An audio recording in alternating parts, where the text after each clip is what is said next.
Pas de soleil, pas de soleil, pas de soleil, pas de soleil, pas de soleil, pas de soleil.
Good evening, everyone, and welcome to the June 2024 Council Agenda Briefing. We acknowledge and pay our respects to the traditional custodians of this land, the Whadjuk people of the Noongar Nation, and their elders past and present. I would like to advise everyone that the audio of this meeting is being live streamed to YouTube. I request everyone to please turn off your mobile phones. I remind you that audio recording of the meeting proceedings and photography within the chamber is prohibited unless prior approval has been granted, and councillors and city officers are reminded to disclose any declarations of financial interests and interests affecting impartiality, and are requested to activate their microphones when addressing the meeting. So, with that, we move to item 1 on the agenda, which is the declaration of opening. Welcome to you all. I declare this meeting open at 1 minute past 6 p.m. Items for Council. Agenda items 2, 3, 6, 7, 8.1, 8.2, 9, 11, 13 and 14 will be dealt with at the ordinary council meeting to be held on the 25th of June 2024. That brings us to item 4, which is attendances. Item 4.1 is apologies, and I have received an apology from Councillor Bronwyn Moore for this evening. Item 4.2 is approved leaves of absence, of which there are nil this evening. Item 5 is declarations of interest. We've received a declaration of interest from CEO Mike Bradford. It's a financial interest in item 10.5.1, as this item relates to my contract of employment. Councillors, does anyone have any declarations of interest that they wish to make this evening? That's a no. Okay. Moving on to item 8, which is presentations. Item 8.3 is deputations, and this evening we have one speaker who will have 10 minutes in total to address council. I'd like to invite Ms Danielle Merger of Urbanista Planning Perth, who is speaking against the officer recommendation at item 10.3.1. Welcome, Ms Merger. The microphone is yours. We look forward to your deputation. Thank you. Okay, it's on, yep. Good evening, Mayor Milner and councillors. My name is Daniela Merger from Urbanista Town Planning, and we represent the landowner of number 151 Angelo Street, South Perth, with respect to item 10.3.1 of tonight's agenda.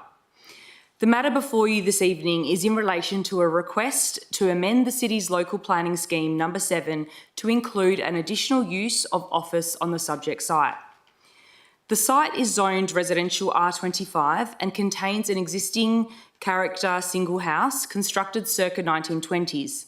The site is directly abutting a lot zoned local centre, which contains an existing shop with a nil setback to Angelo Street and a nil setback to the subject site. The site is located almost right on the corner on the intersection of Angelo Street and Lawler Street, and the verge space directly opposite the site contains street parking embayments, which would generally not be found in areas zoned for low density residential. The city's local planning scheme number 7 designates an office as an X-use in the residential zone. Therefore, in order to facilitate the operation of an office, or in this case, a small scale office, within the existing character dwelling, a scheme amendment is required. After some initial pre-lodgement discussions with the city's officers, we lodged an application to amend the scheme to include the additional use of office over the site. I reiterate to council that the proposal does not seek to rezone the subject site. The zoning of the site will remain as R25, and the amendment will allow for an office use to become a discretionary use on the site rather than a prohibited use as it currently stands. As outlined in the agenda report, the officers have recommended to council that the scheme amendment not be initiated.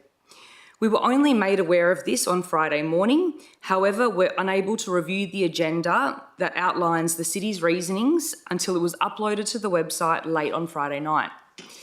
During the city's assessment process, the officers initially requested some administrative amendments to the additional use conditions that we had put into the amendment and to the scheme amendment report itself. We completed these and provided these back to the city within a week or so. On the 24th of May, the City advised that the scheme amendment request is planned to be considered by Council at the June meeting. At this time, the City did not raise any concerns with the proposal or request any additional information to be provided by the applicant. We therefore made the assumption that the City is generally supportive of the proposal, given the lack of requests for further information. However, upon review of the agenda report, it is clear that this is simply not the case. The officer's report suggests two main reasons for their recommendation to not initiate the scheme amendment. One is the lack of assessment against State Planning Policy 4.2 relating to activity centres, and number two, the inconsistency with the City's local planning strategy. As I mentioned before, unfortunately, we were never afforded with the knowledge of these concerns or provided any opportunity to be able to respond or address the concerns relating to these matters. Again, the first time we were made aware of these concerns was when the agenda was made public on Friday. In any event, we have strong objections to the City's assessment of these matters in relation to our proposal. With respect to the activity centres policy, the officer's report notes that the applicant has not provided any justification to demonstrate that the proposal satisfies the out-of-centre development requirements. Now that we have been able to review the officer's report in detail and reviewed that against the recently amended state planning policy, admittedly we had misinterpreted the definition of out-of-centre development and therefore did not provide the information as required by the policy in the initial report we provided to the City. Notwithstanding, we have liaised with a consultant over the last couple of days to prepare a net benefit test and the necessary justification, and this can be provided to the City in the coming weeks. However, this does not change the fact that the City's officers did not allow us the opportunity to provide the information prior to the preparation of their report to Council. With respect to the local planning strategy, the officers state that the strategy does not identify this site or the surrounds for commercial purposes or within a neighbourhood or local centre. Whilst technically this statement is correct, this statement is misleading because the City's local planning strategy provides no discussion on any of its several local centre areas scattered throughout the City. So of course the subject site is not mentioned in the local planning strategy because there is no discussion of local centres. The officer's report also states that the strategy has not designated the location as a local centre to which future office land uses would be accommodated. Again, this is misleading as the strategy provides no discussion of any of its local centres or the visions for these centres. Instead, the strategy focuses on the district centre within the City and the neighbourhood centres, where it has been identified that the demand for floor space will be at the highest at the Angelo Street Neighbourhood Centre, approximately 500 metres away from the site. If this is the case, it is implausible for the City to suggest in their report that a small 100 square metre office on this site has the potential to detract from the Angelo Street Neighbourhood Centre, which is more than 500 metres away. The officer's report also suggests that whilst the neighbouring site is zoned local centre, it comes with a residential coding of R40 so that it can provide scope for future residential development. However, on the opposite end of this spectrum, what the report fails to note is that the local centre zoning of this property could one day mean all commercial development on this site rather than all residential as suggested in the report.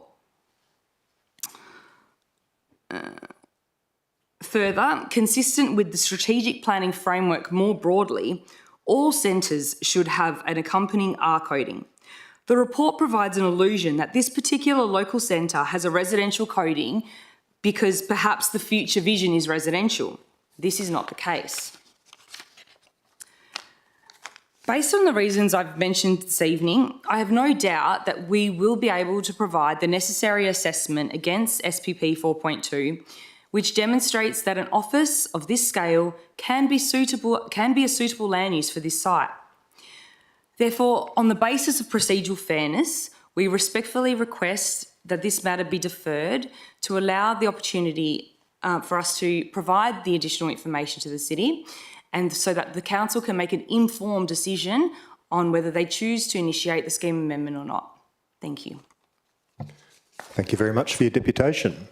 Councillors, do we have any questions for Ms Merger this evening? No. Thank you very much for your deputation.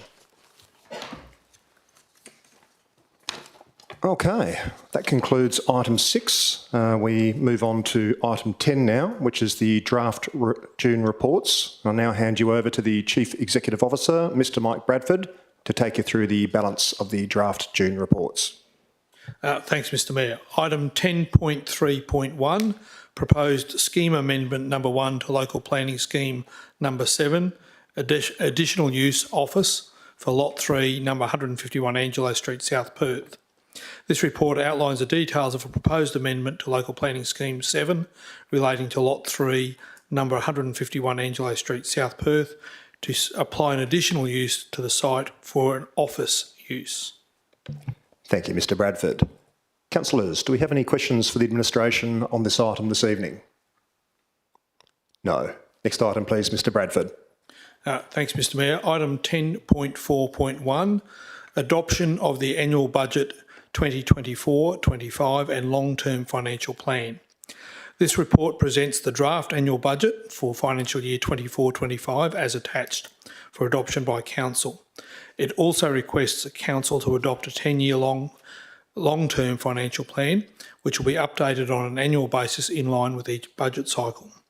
The lingering impacts of a high inflationary environment, uncertainty around interest rates and global issues impacting supply chains, such as the war in Ukraine and tensions in the Middle East, have continued to create economic uncertainty. Despite these challenges, the city has continued to prudently manage its finances through these challenging times, while remaining conscious of the need to provide quality services to the community and keep cost increases to a minimum. This year, in order to fund the services provided to the community, the city is recommending a rate increase of 3.4%, which is in line with the Perth CPI for the year to March of this year. Last year, Council adopted a rates revenue increase of 5%, which was below the annual March CPI figure of 5.8%. This is the 6th consecutive year where the city has kept rate rises at or below the Perth CPI figure without impacting significantly on the level of services being provided to its ratepayers. Over the past 4 months, Council has had 4 budget workshops with city officers to discuss and understand the financial position of the city and to develop a budget that works towards achieving a net operating surplus. This budget has been aligned to the principles developed and maintained in the past 2 budgets aimed at enabling the city to return to a surplus position over the course of 3 years. This budget achieves an operating surplus of $0.56 million, the first original budgeted surplus in many years. Returning the city to a net operating surplus position is essential for the long-term financial sustainability of the city. It enables funds to be directed into renewing ageing community infrastructure, such as drainage, roads, playgrounds, other infrastructure and facilities that allow for the provision of services and amenities for residents. Continued operating deficits would have seen the city unable to undertake all the required asset renewals and upgrades into the future, which in turn inhibits the city's ability to deliver its services to the community.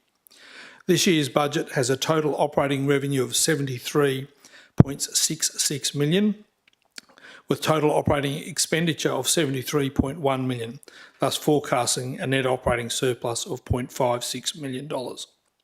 The city has also prepared a significant capital works plan, with the expenditure of $26.6 million being earmarked for projects. The vast majority of these funds, or 81% of these funds, are directed towards renewal and replacement of ageing assets. However, some new assets are also planned. Although this budget proposes an increase to the city's waste charge of $20 to $395 To cover the increased fuel and labour costs, it remains one of the lowest waste charges in the metropolitan area. Thank you, Mr Bradford. Councillors, any questions? Councillor Coveney. Thank you, Mr Mayor. I have several questions in relation to the Lake Douglas bridges. The first question is, for the public's benefit, what would be the cost to replace both of the bridges? Thank you for the question. Ms Amprimo.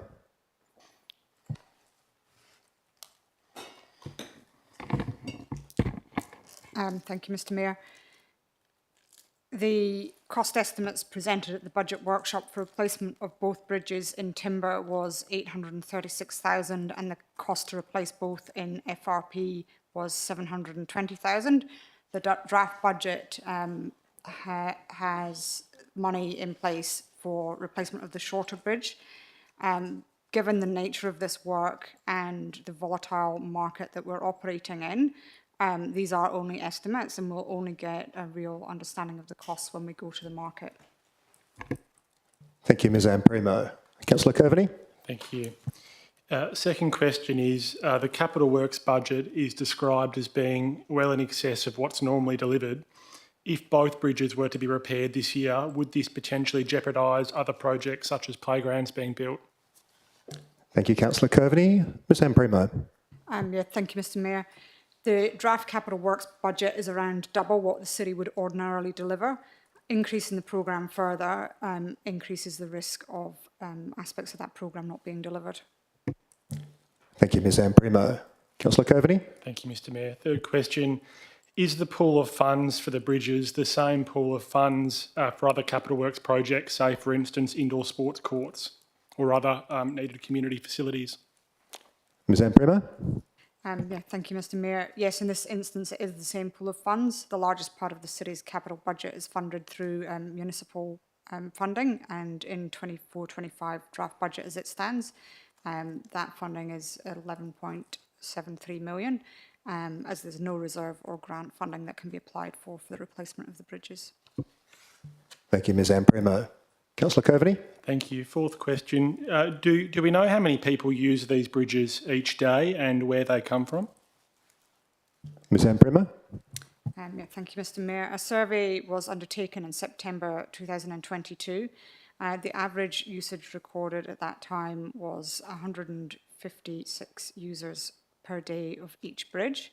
There's no data on where they come from, but the majority are pedestrians, so they would most likely reside within the local area.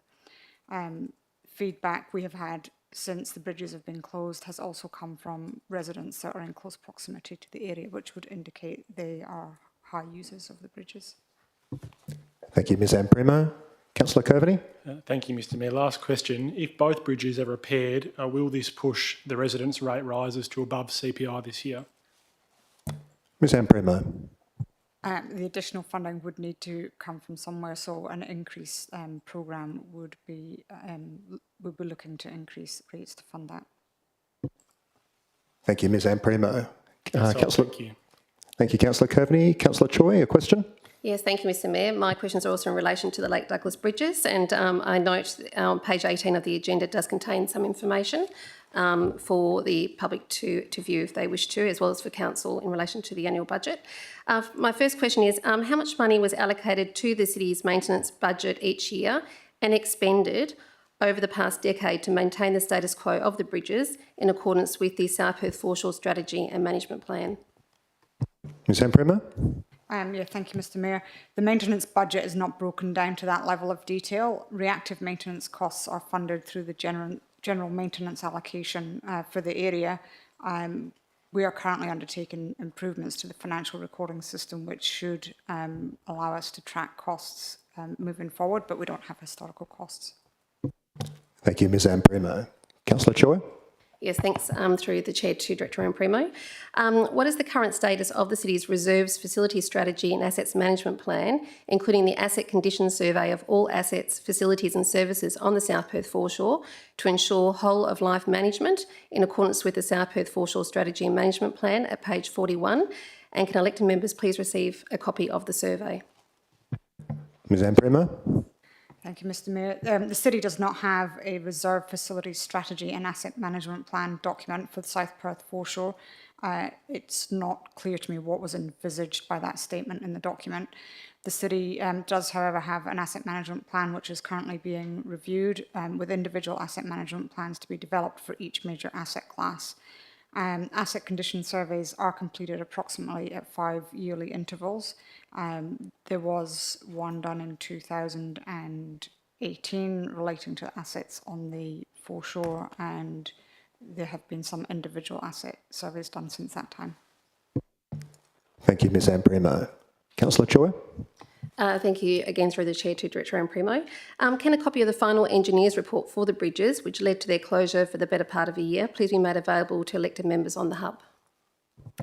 Ms Amprimo? Yeah, thank you, Mr Mayor. Yes, that can be made available on the hub. Thank you. Councillor Choi? Thank you again through the Chair to Director Amprimo.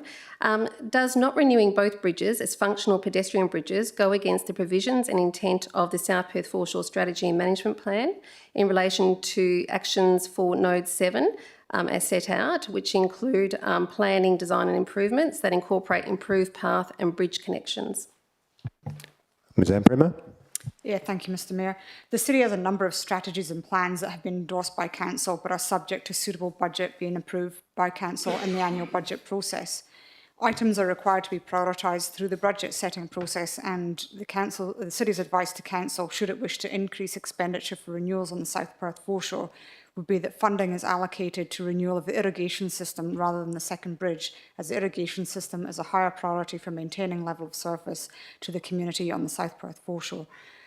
The City considers that replacing one bridge adequately meets the intent of the Node 7 plan, as the replacement bridge will be aligned with the current design standards for access, which would be an improvement on the existing design, especially also when this is considered in conjunction with the fact that a new connecting path was installed on the south side of the lakes in late 2022. It's also noted that while cost estimates have been provided to Council for both bridges through the budget workshops until such times as these works are market tested, the costs are uncertain, and if we do one this year, then that would give us the opportunity to look at doing a second one in the future with more cost certainty. Thank you, Ms Amprimo. Anything to add, Mr Bradford? No. Councillor Choi? Yeah, just my last question, and thanks again through the Chair to Director Amprimo. Look, given the community is concerned, as expressed to Council, I'm sure councillors and the administration have received lots of emails and phone calls and that about the bridges over the last few weeks, especially leading up to this time, budget time. I'm just wondering if Council was so minded to use their prerogative to add both bridges to the annual budget for replacement in the forthcoming financial year. Could that expense not come out of the surplus funds? Mr Adams, should I send that one your way? Sorry, I'm not sure what you're talking about. We've got an operating surplus. We're talking about capital expenditure. So we're talking about capital expenditure which doesn't come out of the operating surplus. So I would just like to reiterate, we've included $350,000 in this year's budget for the replacement of one bridge. There's potential in future years because replacing one bridge will give us a good idea of what the actual costs are. So there's potential for next year to put it into next year's budget to look at doing the other bridge if Council's so minded to do that. I guess it is up to Council whether they want to put money into this year's budget, but the other problem we have is a capacity issue to be able to deliver and get the works done. So there is no guarantee that we could actually get both bridges done in the one financial year anyway. So it's not just about the money, it's also a capacity issue.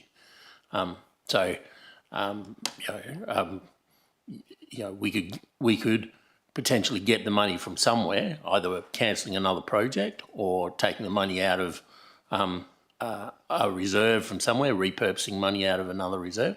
You can, it's up to Council to be able to do that. But it's not just the financial aspect that we're looking at, it's the capacity to deliver it. And as Ms Amprimo said, that being able to do one bridge first and seeing how that project goes will give us a good idea of what it will take to do the other bridge as well. Thank you, Mr Adams. Mr Bradford. Just in terms of risk, so we've identified the elements of a risk around the capacity to deliver and the risk around the cost uncertainty. Whilst these look like simple bridges, the construction of bridges of this nature has changed in terms of the standards that have been applied to them in recent years. We don't build a lot of bridges in the city, and our recent experience in the last couple of years, probably most relevant experiences are the stairs around Salter Point. And if you recall, Council, when we considered those, we had significant cost increases from estimates through construction. So I think the approach of building, forecasting to replace one bridge, learning from that experience would be sound judgment in my view. Thank you, Mr Bradford. Councillor Choi. Yes, thank you through the chair to both Director Adams and CEO Bradford. So just confirming, I know it's in the report, but just confirming that the bridge, because there is concerns around the animals and not just the people, pedestrian access, the bridge will remain intact until, if the current proposed budget is passed as is, that the longer bridge, Lake Douglas, will remain intact for the wildlife. I think that's already in page 18 of the report. Have I interpreted that correctly? Ms Ampremo. The discussion at the budget workshop was around decommissioning that one so that the fencing could be taken away, but the public couldn't access it. So it would involve some level of decommissioning of that bridge. We wouldn't intend to have it fenced off indefinitely. So we would look to decommission the bridge. So we'd be removing elements of the bridge so that it prevented public access. Thank you, Ms Ampremo. Mr Bradford. That wouldn't include removing the piles, it would just be some of the decking and maybe adding a bit of a fence, timber fence. Thank you, Mr Bradford. Councillors, any further questions on this item this evening? Councillor Brenda Abrandis. Thank you, Mr Mayor. I have a few questions regarding the annual budget. So I'll start with the reconciliation of cash. So item 3. A.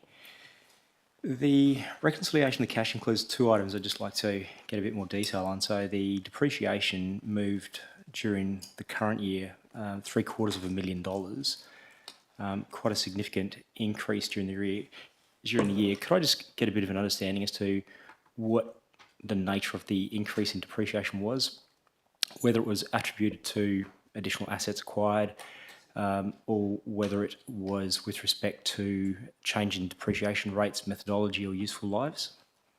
Just to clarify, Councillor Brenda Abrandis, can you point us to which page, I presume in the attachments you're referring to? Yes, Mr Mayor. So it's page 31, it's the reconciliation of cash, so it's item 3 in the annual budget report. And it's specifically the depreciation line and the reference variance movement I'm referring to is... You're talking about page 31 of the budget itself, which is page 35 of the attachments, yes? Yes, page 31. Okay. Mr Lecoq, can I send that in your direction?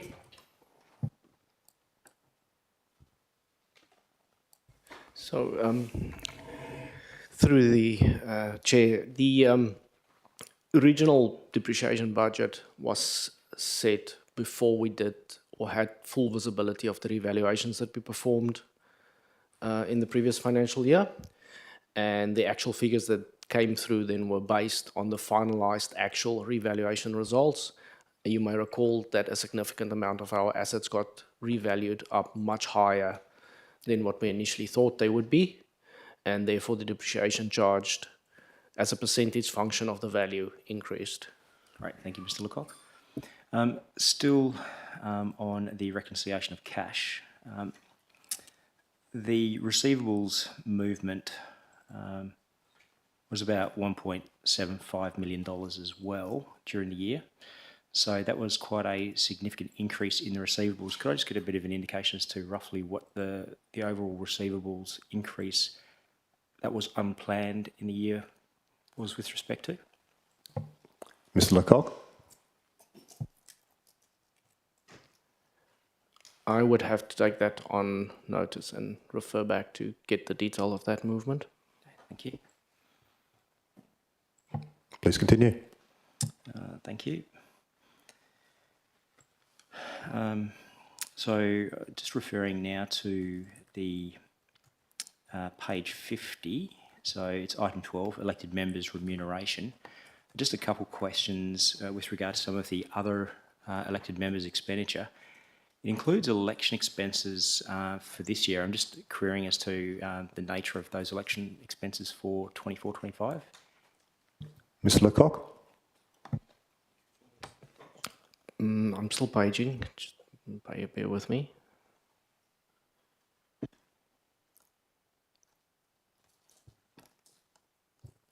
I'm pretty sure that's the cost of conducting the elections. Is it, I suppose, is this a formal election year for that amount? Only $40,000 though, because a normal year is about $180,000 for election costs. So which figure are you talking about, the 180 from last year? No, the budget number for 24-25 I think that's year, a provision. 40,000. Where are you? What page? Page 50. I think I found what Councillor Brenda Abrandis is referring to. That's on page 51 of the budget, page 55 of the attachments, Councillor Brenda Abrandis, towards the bottom. Yes, that's correct, Mr Mayor.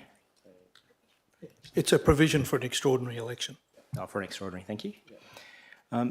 On the same other elected members' expenditure, subscriptions of $47,000. If I could just have a bit of an understanding as to Walgo. Walgo, thank you. And the depreciation going through for elected members as well. Mr Lecoq? I might get you to repeat that one, Councillor Brenda Abrandis. I didn't quite hear it. So if I could just have an understanding as to the nature of the depreciation going through for elected members. Mr Lecoq? That depreciation would be relating to some of the equipment utilised in the services for elected members that relates to the equipment in this facility here. Thank you. Thank you, Mr Lecoq. Just a couple more questions, Mr Mayor. Moving on a little bit further down to page 64, so part of the management budget. Within the finance area, we've got rating services expenditure. There's only been a marginal movement there, but there's a sort of a large movement with regard to the recoverable costs. So we've got $161,000 worth of recoverable costs. I was just wanting to have an understanding as to what those costs were with respect to. Noting that I've just seen recently that 92 Ryrie Avenue and 3 Lyle Street have obviously been considered for recovery of unpaid rates and also service charges. I was wondering, is that in connection with those properties? Mr Lecoq? I haven't been able to find the specific reference. Can you just repeat where exactly you've I seen that? think Councillor Brenda Abrandis is referring to page 68 of the actual attachments, page 64 of the budget book itself. That's correct. It's under the heading Finance, which is about in the middle of the page. It's confusing because the budget book's got different numbers to the actual attachments. Have you found it? Yes, those specific recovery costs actually relates to properties that the city lease out and the utilities, etc., that are recoverable. So it's more like legal costs or debt recovery costs? No.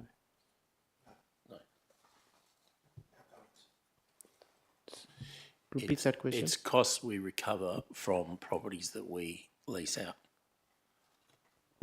So utilities, etc., from community properties that we lease out. Okay, so if we recover those costs, then we've obviously got a recovery revenue as well to offset those costs, because we're obviously going to recover the full amount when the property is disposed. Should I send that to Mr Lecoq or Mr Adams? The full amount's not always recovered. There is a bit of an allocation calculation that allows to those costs, that pertains to those costs. So it doesn't necessarily mean if the cost goes into that bucket that's classed as part of that pool as recoverable, that the full amount's going to be seek to be recovered from a community group. Great, thank you, Mr Lecoq. That's perfect. Any further questions, Councillor Brenda Brandis? No, thank you, Mr Mayor. All right. Councillors, any further questions on this item this evening? No. Next item, please, Mr Bradford. Thanks, Mr Mayor. Item 10.4.2, City of South Perth CATS Local Law 2024. This report considers the current provisions of the City of South Perth CATS Local Law 2016, which complements the provision of the CAT Act 2011, CAT Uniform Local Provisions, Regulations 2013 and CAT Regulations 2012. Following a review, significant changes are proposed. It is considered appropriate that the existing CATS Local Law 2016 be repealed and a new CATS Local Law be created. The purpose of the proposed local law is to control the keeping of cats, set a number of cats a person can keep, provide controls for nuisance cats, and to prohibit cats in specified areas. The effect of the proposed local law is to encourage responsible cat ownership, such that a person must not keep more than the prescribed number of cats provided for by the local law, and also to create cat prohibited areas. Thank you, Mr Bradford. And just before I ask the elected members whether they have any questions for the administration on this item, just for the benefit of those members of the gallery who wanted to come here and hear about the budget or hear about the Lake Douglas bridges, that item has now been concluded. There won't be any further questions on either of those topics. So with that, elected members, any questions about item 10.4.2? No, it's deputations were allowed previously. Public questions are allowed next week prior to the actual ordinary council meeting, but there's no further participation from the gallery from this point. All right, elected members, any questions about the CATS local law? And that's a no. Next item, please, Mr Bradford. Thanks, Mr Mayor. Item 10.4.3, City of South Perth Fencing Local Law 2024. This report considers the proposed City of South Perth Fencing Local Law 2024, which is proposed to establish the minimum requirements for fences within the district. The purpose of this local law is to prescribe a sufficient fence and the standard for the construction of fences throughout the district. The effect of the proposed local law is to establish the minimum requirements for fencing within the district. Thank you, Mr Bradford. Councillors, any questions on this item? No. Next item, please, Mr Bradford. Thanks, Mr Mayor. Item 10.4.4, Corporate Business Plan 2024-25 to 2027-28. This report presents the draft Corporate Business Plan 24-25 to 27-28 for consideration by Council. Thank you, Mr Bradford. Councillors, Councillor Coveney. Thank you, Mr Mayor. The KPI canopy cover in the Corporate Business Plan is 20%. Is that the same or different to the current Corporate Business Plan? And if it's different, why? Mr Adams, should I send that in your direction? Ms Amprimo.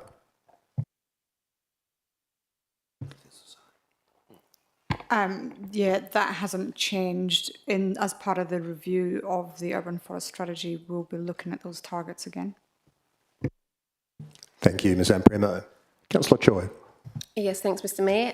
There appears to be an inconsistency between the Strategic Community Plan and the Corporate Business Plan in relation to the South Perth Foreshore Strategy and Management Plan, which has been included or remains under the economy classification on page 15 of the Corporate Business Plan, and not the environment, built and natural classification on page 16 of the Corporate Business Plan. Given the South Perth Foreshore Strategy and Management Plan has a primary or strong ecology, biodiversity, conservation, culture and heritage focus, and there is crossover with the projects. There are projects listed in the environment direction, strategic direction, but the Foreshore Management Plan itself sits in the economy strategic direction. I'm just wondering is what the implications are of Council endorsing to move the South Perth Foreshore Management Plan under the environment umbrella, as opposed to currently where it sits in the economy, or is there any issues with it appearing in both? Thank you. Sorry, Councillor Choi, I must confess I got lost during that question. Could you restate the question a bit more succinctly, please? Yes, no problems, Mr Mayor, and I did relay this question to the administration prior to the meeting. So just wondering whether, if council were minded to move the South Perth Foreshore Strategy and Management Plan from the current economy strategic direction umbrella into the environment one, given there are quite a few projects, in the past and in the present moving forward, sitting under the environment umbrella, would there be any implications to that? Or is it possible for the plan to sit under both environmental and economy? Do I send that to Mr Adams? Yes, okay. So it's currently listed in the economy strategic direction within the current corporate business plan, and we maintained it within that section because that's where it was in the previous one. There could be arguments for allocating it in either economy or the environment section.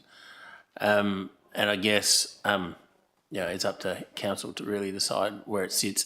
There's no real implications of putting it in one or the other, or in fact in having it in both. I guess the only implication in having it in both is just I guess it's a bit of duplication in terms of reporting. But there are elements of it, I guess, that relate to both the environment and the economy. So there's projects, I guess, that sit within both areas. So, there, as I said, there's arguments for it sitting in both the environment and the economy areas. Thank you, Mr Adams. Councillors, any further questions on this item? Councillor Choi. Thank you, through the Chair to Director Adams. It is understood the City has installed 4 of its own EV chargers on premises with the draft 24-25 annual budget, including provision for the purchase of another EV for the City's fleet, I believe. And given recent news coverage on EV chargers catching alight, has the City included this risk on any of its updated risk registers, please? Sorry, is this in relation to the corporate business plan, or is this in relation to a subsequent item? Maybe to put it through. Mr Adams, did you want to... Risk assessment, risk registers, Mr Mayor. That's what I thought. Do you want to... Mr Mayor, it's in relation to the risk register. Yes. Corporate business plan. We're at the corporate business plan at the moment. The risk register is item...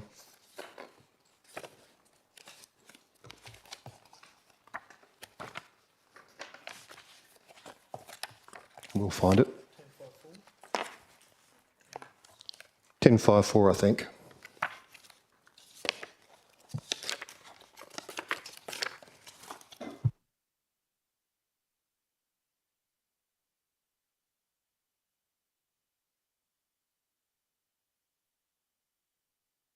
I believe I saw it in the annexures, Mr Mayor, or just...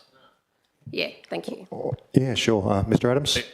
So with regard to the installation of the EV chargers, we don't have a separate risk attached to them in the operational risk register, but they do sit within a broader risk category pertaining to plant and equipment, and the risks associated with making sure that we maintain plant and equipment to the appropriate standards, and that they're installed in the appropriate way and in the appropriate locations. So what I can say is that all the risks were properly considered when determining the locations for their installation. So, but they do sit within that broader risk category. Thank you, Mr Adams. And for what it's worth, I have found that it's the strategic risk register and the risk management framework are both referred to in item 10.5.3, but no matter. A further question, Councillor Choi? Thanks, Mr Mayor. I'm looking at the risk management on page 47 of the annexures at item 10.4.4, which I believe we're currently on, so it might be repeated in both. But in any case, just last question in relation to the plans and strategies that form part of the corporate business plan development to help deliver the strategic community plan to the community, which include the recently discussed South Perth Activity Centre Plan, Integrated Transport Plan, Parking Strategy and Parking Action Management Plan. And all of these and others containing review dates already built into them. Can the city please confirm any updated review timeframes proposed? I know it's been discussed already, but I'm just wondering if there's any updates since it was discussed with Councillor, I believe, at a workshop of the city's plans and strategies listed on page 12 of the corporate business plan in respect to their reviews. Mr Adams. Yeah, so as per the council workshop, the city's in the process of developing plans and strategies framework. As part of the framework, it's intended that the city reviews plans annually with strategies to be reviewed at least every 4 years. The city's got the current status of each of the plans listed in the corporate business plan, along with a tentative end review date. However, we're currently doing some further work to consolidate and rationalise the city's plans and strategies, and there's still a fair bit of work that still needs to be undertaken in that regard. The city advised at that workshop that council would be updated further on that rather extensive piece of work as the project progresses, so we'll keep you updated as we go through that and let you know further how we're going with the updates and the reviews of those particular plans and strategies, and bring them, as we said, we'll bring them to council as we need to either adopt reviews to them or consolidate plans or revoke plans where we need to, or all of those things that we discussed at the workshop. Thank you, Mr Adams. Any further questions, councillors? No. Next item, please, Mr Bradford. Thanks, Mr Mayor. Item 10.4.5, listing of payments May 2024. This report presents to Council a list of accounts paid under delegated authority between 1 and 31 May 2024 for information. It also includes purchase card transactions between 1 April and 30 April in line with the new legislative requirements. Thank you, Mr Bradford. Councillors, any questions on this item? No. Next item, please, Mr Bradford. Thanks, Mr Mayor. Item 10.4.6, monthly financial statements, May 2024. The monthly financial statements are provided within attachments A through I, with a high level of analysis contained in the comments of the report. Thank you, Mr Bradford. Councillors, any questions? Councillor Brenda Abrandis. Thank you, Mr Mayor. I've got a few questions in this area. The first one, with respect to the statement of financial position. So I consider we've got our asset available for sale. Could I just get a confirmation that we're still planning on having an accounting profit of roughly $500,000 on the Collie Park Village based on the assets and liabilities we've recognised, and also whether that includes any contingent liability with regard to the additional works we needed to undertake, I believe, for the roofing? Ms Lecoq, can I send that your way?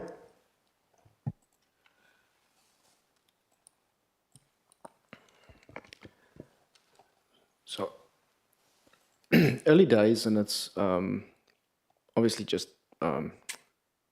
estimation subject to change. It would seem that it is quite likely that we might make a small profit on the sale of the village.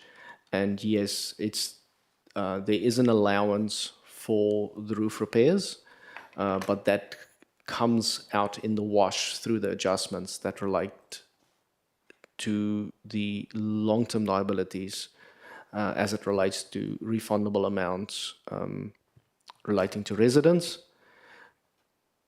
The contract has a very specific method of dealing with that calculation, and hence why I refer to it as coming out in the wash. Thank you, Mr Lecoq. Councillor Brenda Browness, another question? Yeah, thank you, Mr Mayor. So, thank you, Mr Lecoq. So just to confirm that we've got roughly $500,000 now. The adjustment will also be made for the additional remedial works, and that'll reduce to maybe a small profit. Thank you. With regard to the effective disposal date, that'll obviously trigger the actual, hopefully, accounting profit. What date is that? Is that going to be this financial year in now, or is that will be in 24-25 financial year? Mr Lecoq. We are intending, if everything goes well, to settle on the 25th of June. Thank you. Thank you, Mr Lecoq. Okay. The next questions I've got relate to the statement of significant variances. So obviously remarkable. We've had a year-to-date favourable variance with regard to capital expenditure and also operating expenditure.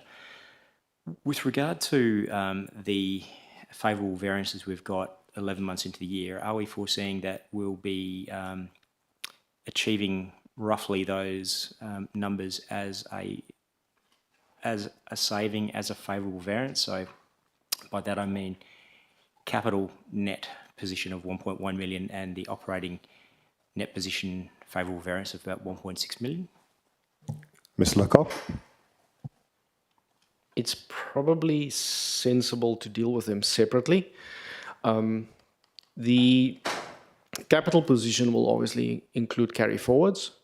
So that favourable variance that you would see them will be distorted by carry forwards. So how it actually ends up materialising might not necessarily be what gets represented at the end of June. In terms of the operating position, typically through the month of June, there's a significant uplift in spending as people spend money towards the end of the financial year. At this point in time, there's no doubt in my mind that we would achieve our forecast budget net operating position as we forecasted at mid-year when we did the mid-year budget review. I am slightly optimistic, though, that it might be a little bit higher. Thank you, Mr. Lecoq. Councillor Brenda Brandis, another question? Thank you, Mr. Mayor. Yeah, so I have two questions to follow on from the comment, and thank you for that, Mr. Lecoq. With regard to the carry forward for capital expenditure, obviously we've worked through our budget process in multiple workshops. So the carried forward items for inclusion in the 24-25 budget that may affect the capital net outturn for this current year, have they already been built into next year's budget? So, or are there still marginal capital projects that we need to consider carrying over into next year's budget in addition to this year? Mr. Lecoq. Through the chair, we will follow the same process than what we did last year. We will account for carry forwards at following the end of the financial year, about 2 months in, once we have clarity as to exactly what they look like. At this point in time, the budget that's been presented is purely a budget for 24-25. Thank you, Mr. Lecoq. And the other question is with regard to the operating favourable variance, which is currently at 1.6 million. Have the revaluations for employee leave entitlements been undertaken and included for year to date where we're at now, or is that going to be a significant adjustment that might impact the operating result outturn? Mr. Lecoq. In February, we did a test run to evaluate and see what that situation looks like. There was absolutely no significant movement. I would also add that significant staff turnover, even between now and then, since we've done that measurement, would probably indicate that no significant adjustments would be required. Excellent. Thank you, Mr. Lecoq. Thank you, Mr. Lecoq. Councillors, any further questions on this item? No. Next item, please, Mr. Bradford. Thanks, Mr. Mayor. Item 10.5.1 is the CEO performance process and review and KPI setting. This report seeks Council's consideration of the CEO's performance for the period 1 July 23 to 30 June 24, a remuneration review and the proposed CEO performance review process for the period 1 July 24 to June 25. There is a confidential attachment, and if there are any questions, I have a financial interest that I've declared and I'll leave. So, councillors, with that in mind, is there any questions that anyone wants to ask in open session? No? Is there any questions that anyone wants to ask in confidential session? No. Okay. Next item, please, Mr. Bradford. Thanks, Mr. Mayor. Item 10.5.2, Internal Audit Report, Asset Management Maturity Review. This report tables the Internal Audit Report, Asset Management Maturity Review in accordance with the City's Strategic Internal Audit Plan 22-23 through to 26-27. The report contains one detailed audit finding with a number of notations and observations. The audit includes strengths, weaknesses, ratings, issues, risk ratings, recommendations, and also management comments. Thank you, Mr Bradford. Councillors, any questions on this item? No. Next item, please, Mr Bradford. Thanks, Mr Mayor. Item 10.5.3, Quarterly Activity Report.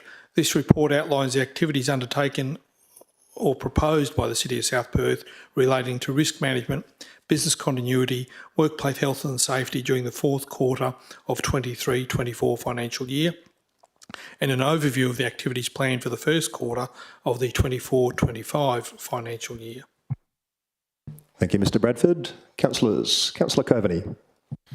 Thank you, Mr Mayor. There are 9 existing points in the risk management framework and 2 have been removed, those being project time and project costs. What was the rationale for their removal?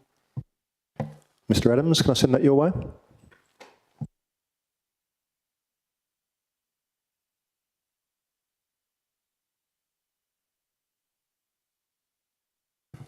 Yeah, so we removed those because they were project related, so they weren't part of the overall general risks. They were project risks, so we didn't consider them to be applicable to the framework as such. They're applicable to, they're specific to project risks, so they were taken out. Thank you, Mr Adams. Any further questions, councillors? Councillor Brenda Abrandis. Thank you, Mr Mayor. It's more of a procedural process question just with regard to what the city has undertaken and sort of what changes have occurred with regard to psychosocial safety. And does that include any, I suppose, independent third parties where staff may feel quite safe to actually report or raise matters that concern them? Thank you. Mr Adams, should I send that your way?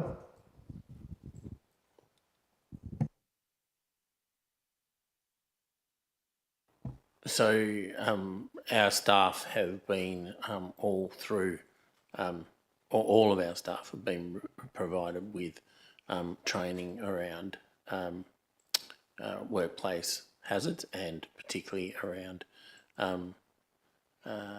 their obligations in regards to behaviours in the workplace and how to go about dealing with unacceptable workplace behaviours and reporting those.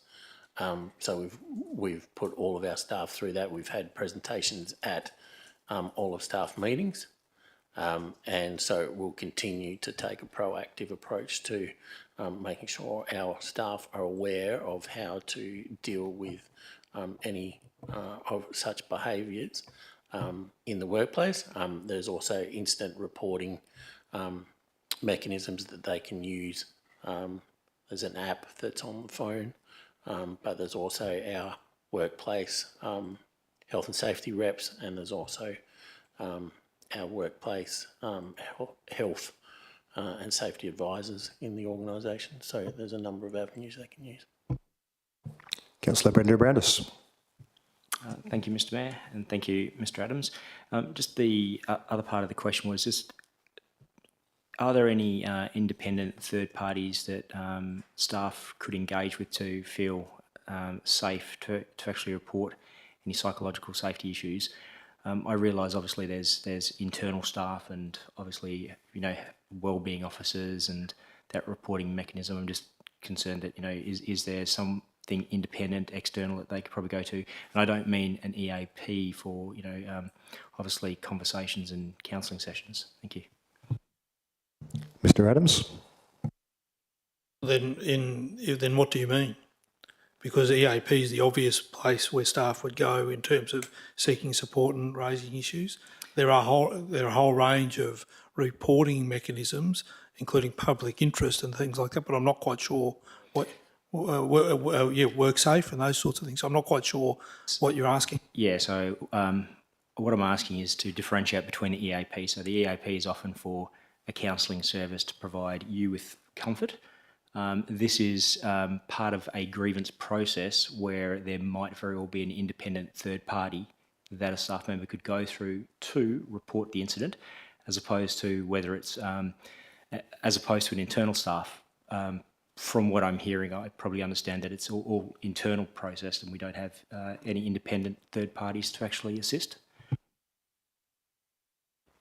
Yeah, look, I'm aware that a number of organisations do it differently and they have different processes in place. I think the processes we have in place are quite robust, and I think the way that we have it set up within our organisation is well suited to the type of organisation we have, and I don't think that we have a need for anything external at this point. We have a workplace culture that is very positive, and I think staff would feel that they have the appropriate supports to report things if they need to, and that they would be safe in the knowledge that if they did report something, it would be dealt with in the appropriate manner. So I'm not sure that we need to go down that path at this particular point in time.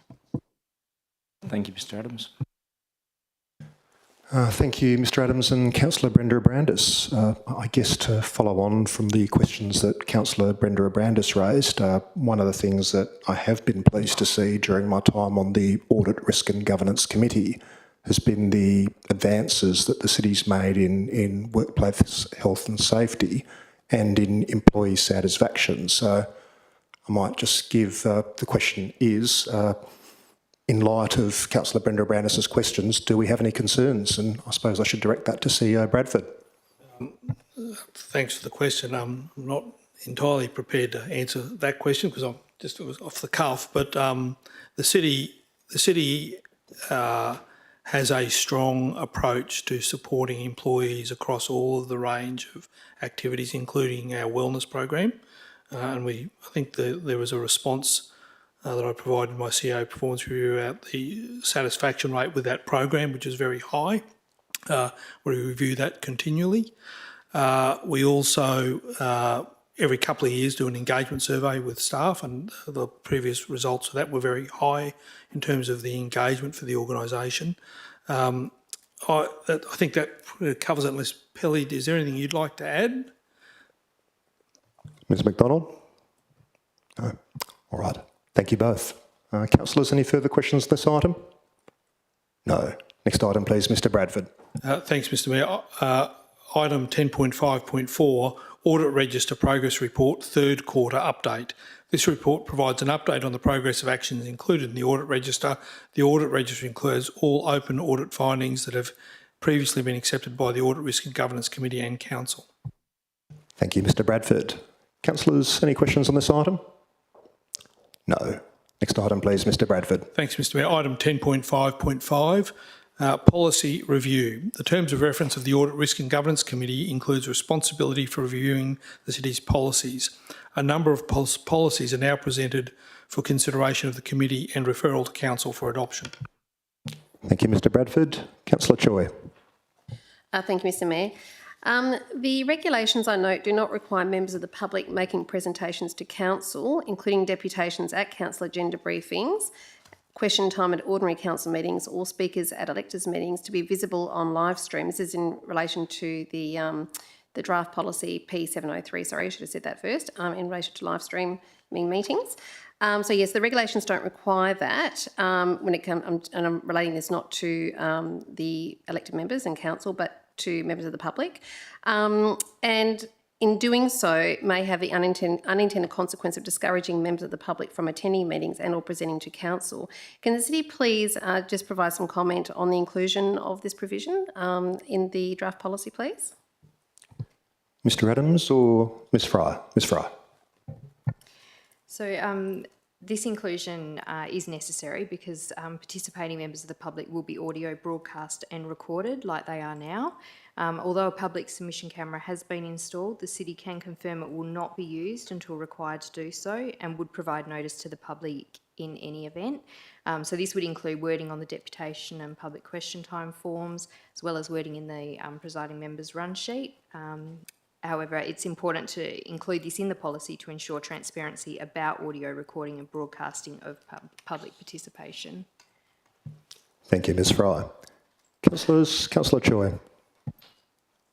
Thank you, through the Chair, to Ms Fry. Given members of the public have previously been critical of council undertaking community consultation during the Christmas holiday period when people are away and or busy with their Christmas planning, what is the city's rationale for removing the minimum 14 additional days during holiday periods from the proposed amended policy P103, please? Mr Adams. Simply because it's too prescriptive. So saying 14 days doesn't take into account that there's different types of consultation that we do.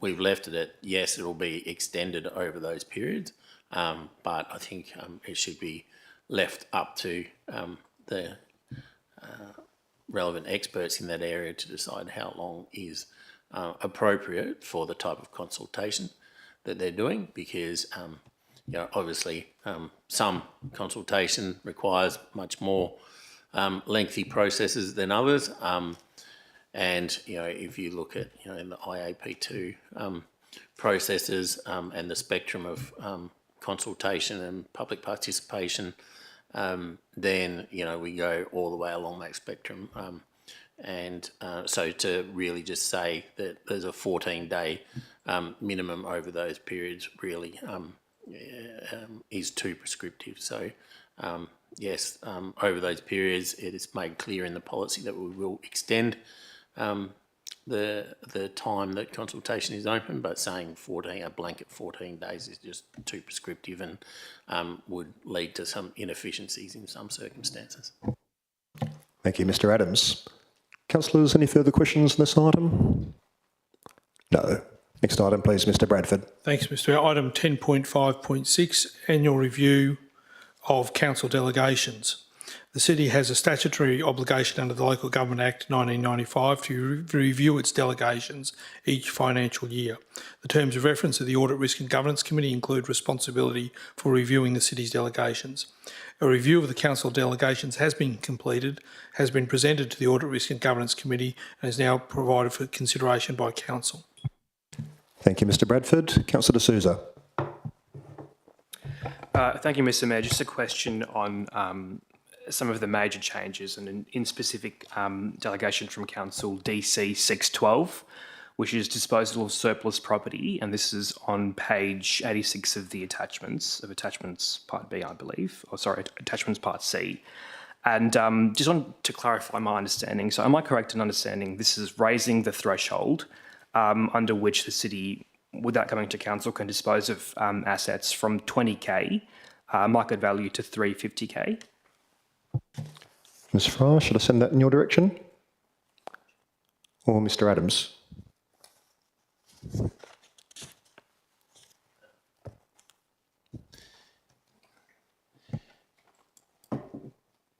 Yeah, I'm just trying to get that policy,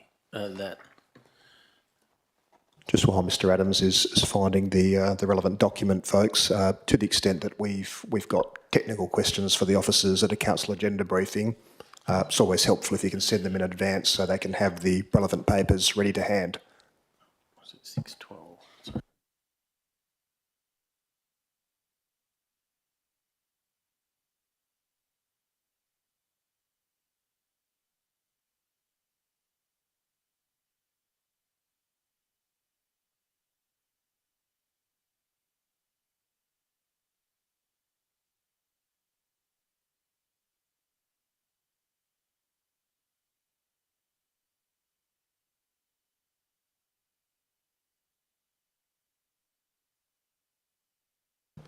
I think Councillor D'Souza is referring to the tail end of the policy at page 87 of the attachments. Is that right, Councillor D'Souza?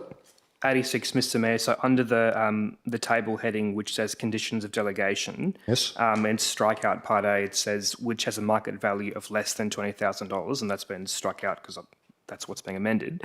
And then in part 3 of the new clause, part 4 of the new clause, which is the very end, it says to a maximum value of $350,000. Mr Lecoq.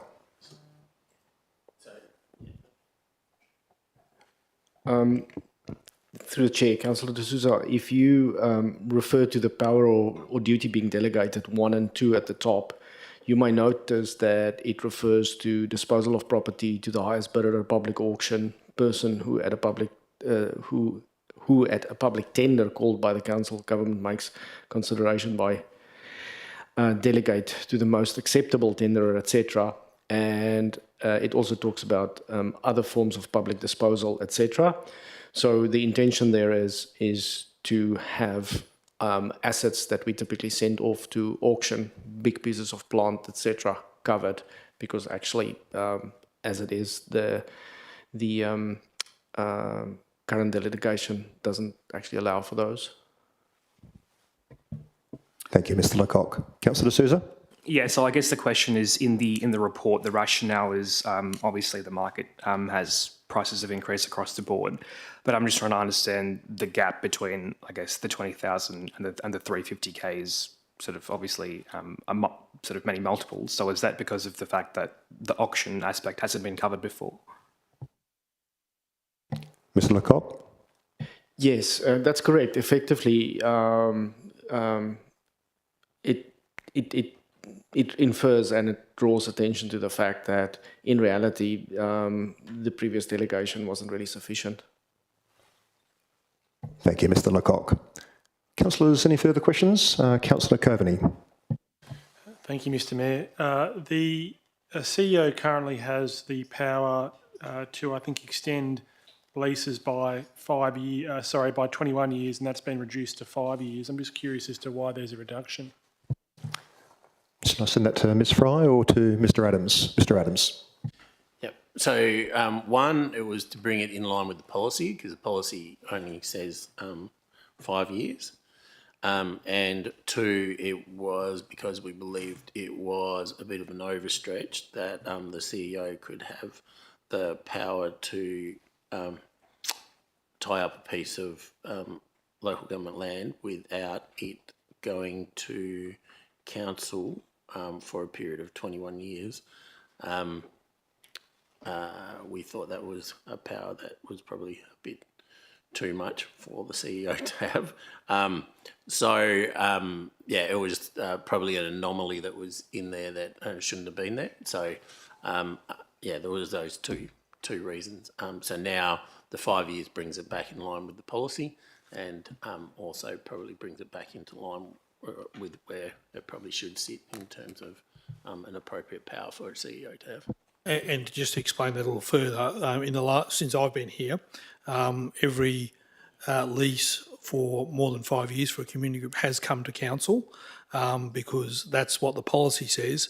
And often it's been asked, well, why is it coming to council when you've got the delegation to do this? So this resolves that, and I agree with the sentiment that the CEO shouldn't be in a position to tie up a piece of land for 21 years, which is a very long period of time. Thank you. Thank you, Mr Adams and Mr Bradford. Councillor Coveney. Thank you. I've just got one more question. The CEO, I think, has got the power to accept tenders of up to $250,000. That's been increased to $500,000. What was the rationale for that figure, for instance? Why wasn't it 1 million or 2 million or, you know? And you're referring to Delegation 607 tenders e-quotes? Correct, thank you. Yep. Mr Adams? So the legislation requires us to go to tender for anything over $250,000. So having a limit of 250,000 really is no delegation. That's the first point. Given that we've got a big capital works program at the moment coming up, bringing every single tender to council creates a whole lot of administrative burden that has the potential to cause a lot of inefficiency and slow down the capital works program and create and add to the risk that we may not be able to deliver on that capital works program. As well as that, obviously with costs rising, you know, $250,000, 500,000 is probably the new 250,000 from when that 250,000 limit came in, which was, I think, around 2017 or somewhere around there. that was the main reason for lifting it to 500,000. Whether it should be 700 or 750, that's by the by. But at least raising it to 500,000 gives us that ability to at least not have to bring every single tender to council. And you'll note that also the Walga limit has been lifted to 700,000, which allows us to buy off the Walga panels to a higher limit as well. So it was done with the intention that it would increase the efficiency of our capital works delivery plan without creating any real additional risk for council, because I guess, you know, council should be pretty comfortable that we have some pretty robust procurement processes in place. And, you know, I think, you know, over the last few years, there have been very little, there haven't been too many issues with the tenders that we've brought to council with regard to council making different decisions other than the recommendations that we've put to council anyway. And additional to that, I guess, you know, council also has the oversight of the budget, has the oversight of the financial reporting that comes to council on a monthly basis, and also has the ability to ask us questions on all of those things. So there's still that oversight there. So we didn't believe that we were creating any additional risk, but we are freeing up some resources that will otherwise be tied up writing council reports for no real additional value. And those specific numbers were derived by consideration of other like local governments as well. Thank you, Mr Adams and Mr Bradford. Councillor Choi. Thank you, Mr Mayor. In respect to the proposed changes to Council Delegation DC 612, disposal of surplus property, it's set out on page 86 to 87 of the attachments, part 3C. Can the City please run through a scenario with Council on how an expression of interest received from a local developer in relation to city land behind closed doors would operate under the revised delegation, irrespective of the value of the land, please? Mr Adams. Yeah, so in all such scenarios, a council decision would be required due to the fact that condition 1 of the delegation states that disposal of land or building assets is limited to matters specified in the annual budget, and in any other case, a council decision is required. Additionally, any disposal of a non-exempt asset requires the process as set out in legislation to be followed, i.e. public advertising of the disposal, valuation, considerations of public submissions, etc. So for land transactions, the delegation only really allows the CEO to carry out the process once council has either made a resolution via the budget process or via separate decision based on a council report. Additionally, there's that $350,000 limit that's in there as well. So, you know, an expression of interest from a developer with regard to a piece of land would always result in a decision of council being made before the CEO could act on it. So it's never going to be a CEO decision without a council involvement. Thank you, Mr Adams. Councillor Choi. Yes, thank you through the Chair to Director Adams. And can you just please confirm what a non-exempt asset is? Mr Adams. So the Act specifies what the exempt assets are. So I haven't got it in front of me at the moment, but the regulation, so not the Act, the regulations specify what the exempt assets are. So I'd have to look them up. Thank you, Mr Adams. Councillors, any further questions? No. Okay. That brings us to item 12, which is motions of which previous notice has been given. The first is item 12.1, which is a notice of motion from Councillor Bronwyn Moore entitled Advertising of Short-Term Accommodation Local Planning Policy.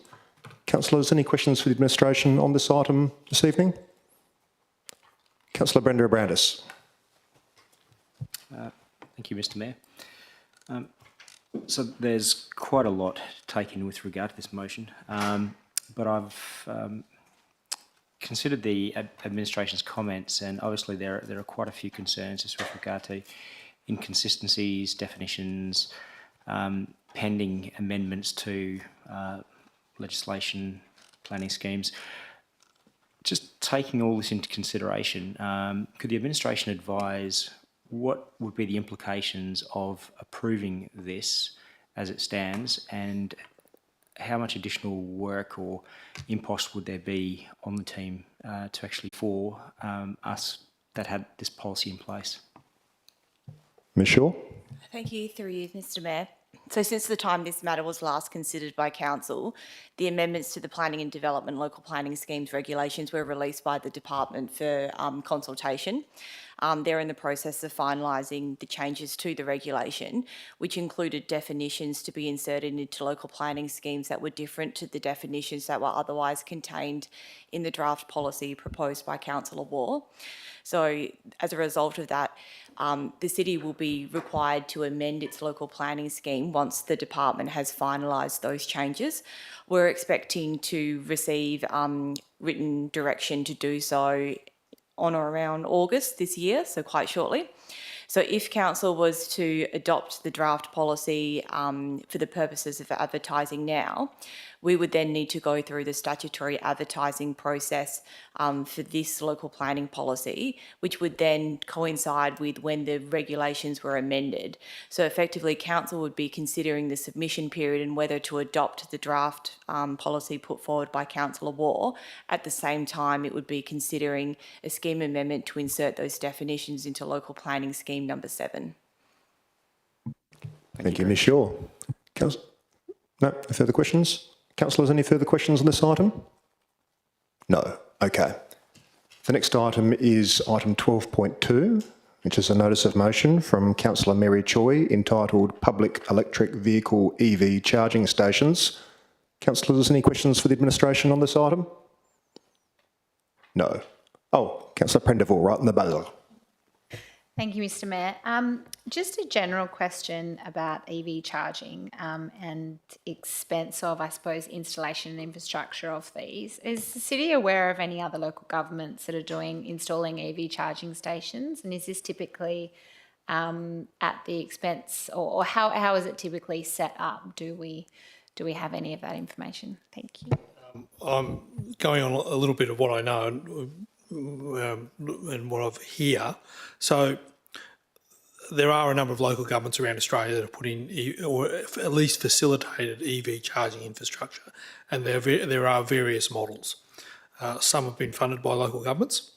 There is a lot of grant funding that can be provided to support the initial installation. There is also